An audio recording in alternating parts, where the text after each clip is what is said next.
had the strangest dream. This is Democracy Now!, democracynow.org, the War and Peace Report.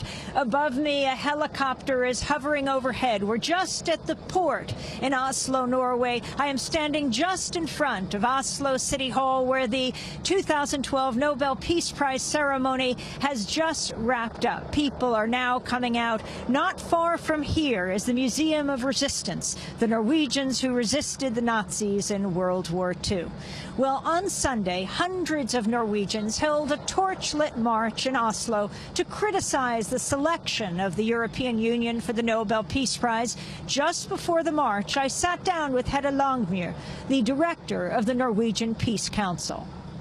I was very surprised, and I was surprised because not long ago we also had a strong negative reaction to the prize in 2009 when Obama received it.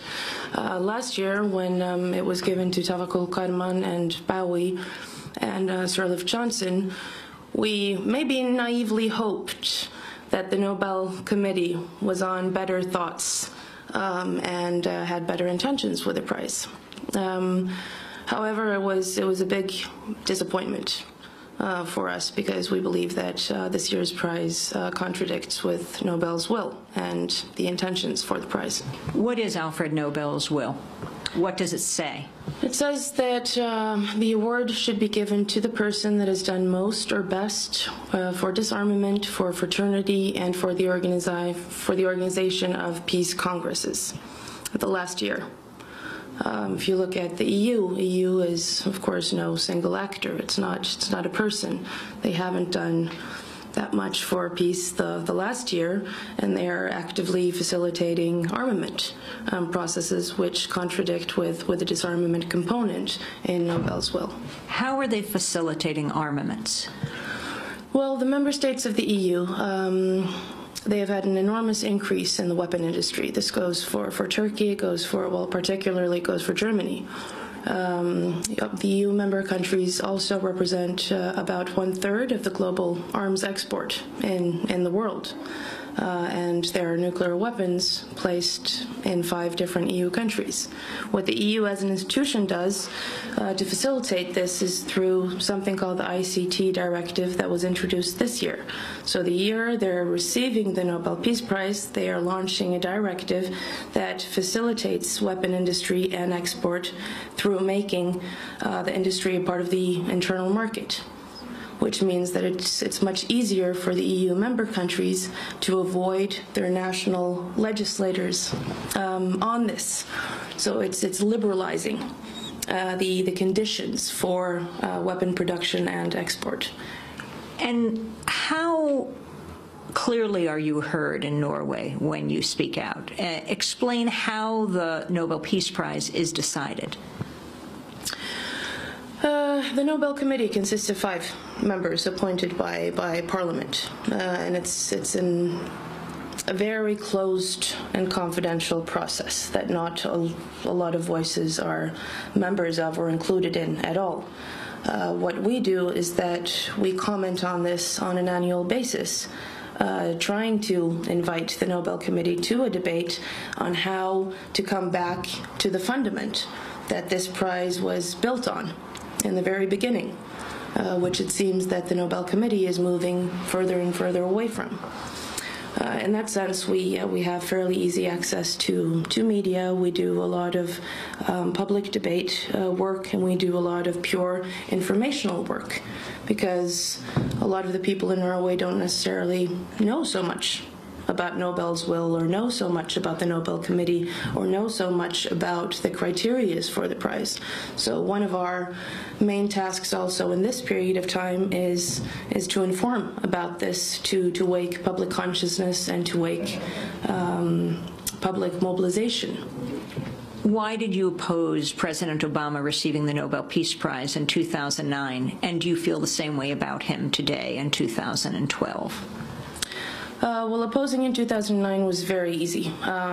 He was, at that time, he was a state leader, commander-in-chief, waging 2 wars in Afghanistan and Iraq, increasing military troops in Afghanistan, waging 2 wars that we were principally against and that were not going well at all.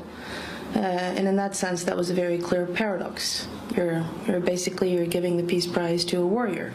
And during his speech, when he came to Norway and held his Peace Prize speech on December 10th, he actually used the word war more often than he used the word peace, which is also kind of illustrating what kind of real political atmosphere he's a part of, and that this is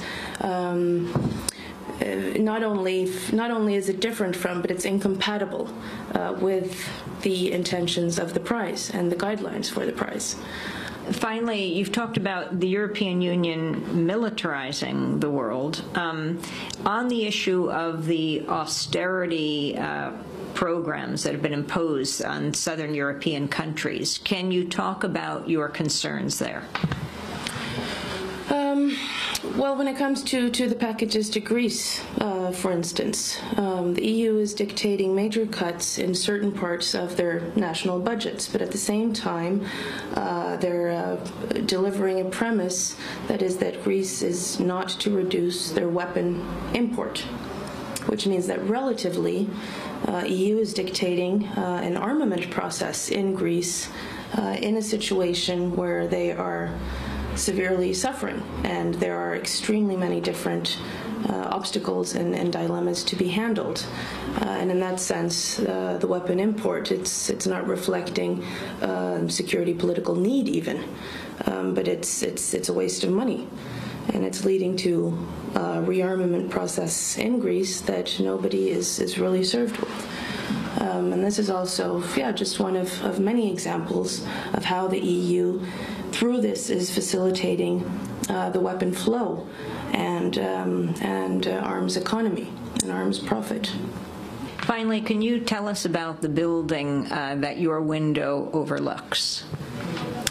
Yes, this is the governmental building that was attacked on July 22nd, 2011, where 8 people were killed by Anders Behring Breivik, the terrorist that later attacked and killed 69 young Labour Party youth in the island called Utøya.